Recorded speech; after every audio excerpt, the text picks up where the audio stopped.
Hey there friends, how's it going? So in this video, I want to show you this percussive slap strum technique, and I want to show it to you from this awkward camera angle, which is basically mimicking exactly how you see the strings when you play guitar. So if you've ever seen me or another teacher or your favorite artist basically play a song and add this sort of like, it's percussive in the sense it's making a sound that's not like, there's no ringing strings. It's all the sort of muted strings being hit. But what it does is it's usually happening on the 2 count and the 4 count, and it imitates that snare drum. So it's almost like you have a drum set behind you playing with you, and it gives your playing this really cool sound. So in this video, I'm going to show you 3 steps to get to this level, right? Because just me showing you this strumming pattern and expecting you to dive on in is probably not going to be the best way to get you there. But here are 3 training wheel exercises you can do, okay? Because I really want to help you out with this.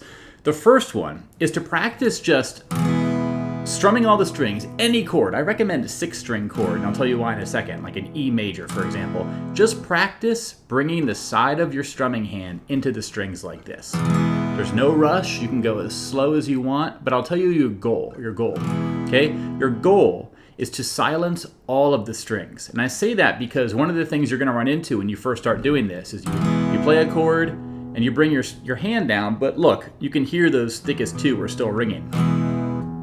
Okay, that's not good. We wanna get all the strings. See the thinnest ones, they're ringing there. Not getting them all, you wanna get them all. So really take it slow. There's no rush at first. Just practice bringing your hand in, overdoing it if you need to, or make sure you're getting contact on all 6 strings, okay? The next part you might run into trouble with though is you might start hitting the wood of the guitar. And you might do that with the sort of heel or the, whatever you call this part down here of your wrist, right? You might hit it over here, and you also might hit it over here. You want to try to avoid doing either of those. So it's almost like you have to jump off the treehouse, land in the circle, but don't overstep and don't understep, right?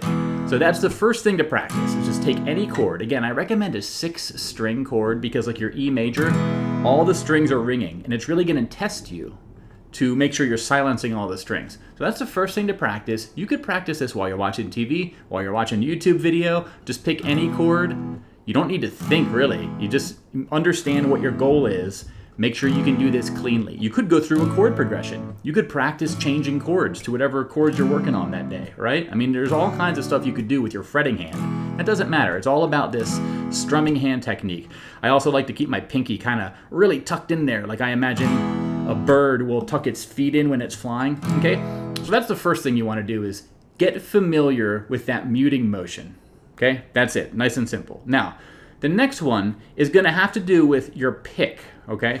We want to get our pick down here below the strings, okay? See how it's sort of below, it's touching the thinnest string. This is like your home base when you do this, because this mute is technically, it's always part of a down-strum.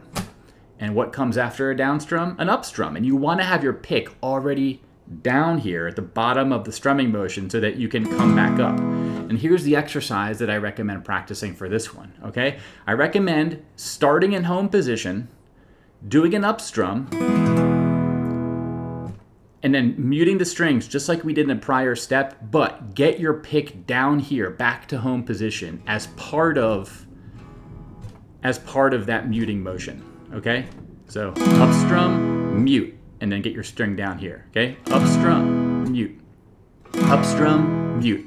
What you don't want to do is up strum, mute, and then have to move your pick all the way down. Up strum, mute, and then have to move your pick all the way down. Try to get your pick down there as part of the muting motion, okay? Up strum, mute, up strum, mute, up strum, mute, up strum, mute, up strum, mute. It feels a little bit awkward at first, but I just want to really make sure it's clear that this is where your hand should end up. Now, here's the cool part, okay?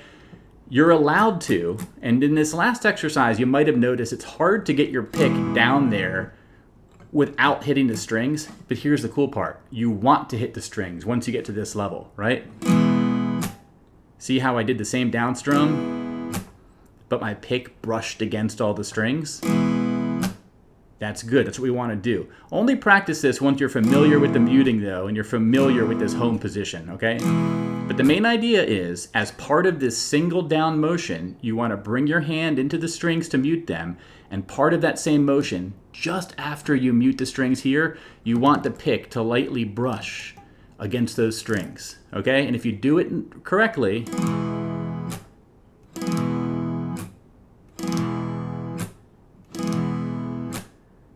that's what it sounds like, okay? Up strum, the down and the mute are happening as part of one motion, right? Up strum, mute, up strum, mute, up strum, mute. Change chords, up strum, mute, up strum, mute. I'm doing the up strum.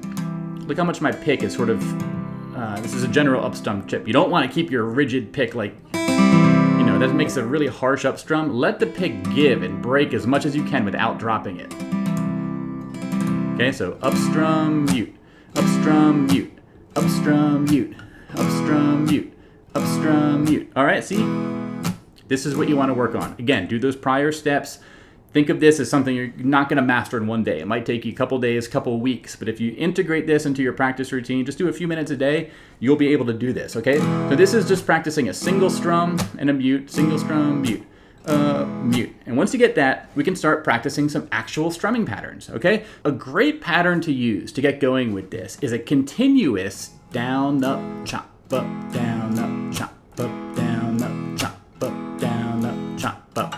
I say continuous because the down and up motions are constant, right? We're not taking any breaks. 1 and 2 and 3 and 4 and 1 and 2 and 3 and 4 and. But what we're going to do is on that 2 and that 4 count, we're going to do the percussive down strum. So that would turn it into this with an E major chord, right? Down, up, chop, up, down, up, chop, up, down, up, chop, up, down, up, chop, up, down, up, chop, up, down, up, chop, up. 1 and 2 and 3 and 4 and 1 and 2 and 3 and 4, okay?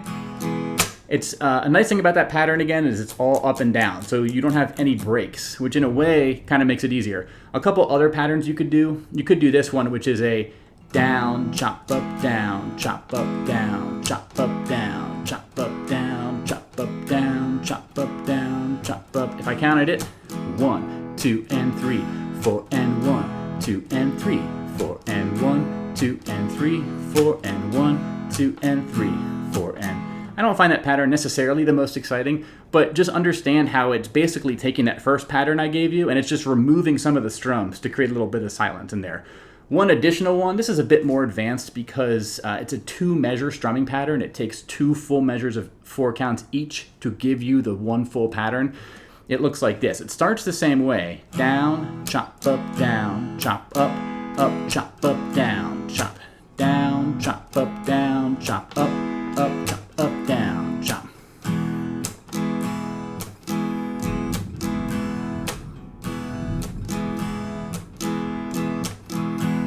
Okay, so that's right there. A more advanced one I'll show you here. I don't recommend that you necessarily dive into this one, but like the Jack Johnson kind of percussive strum where you're going to do a 16th note strum and you're going to have multiple percussive hits in a row, but you're going to kind of keep your hand in that muted position and just add some down and ups like that. Okay, it's going to sound like this.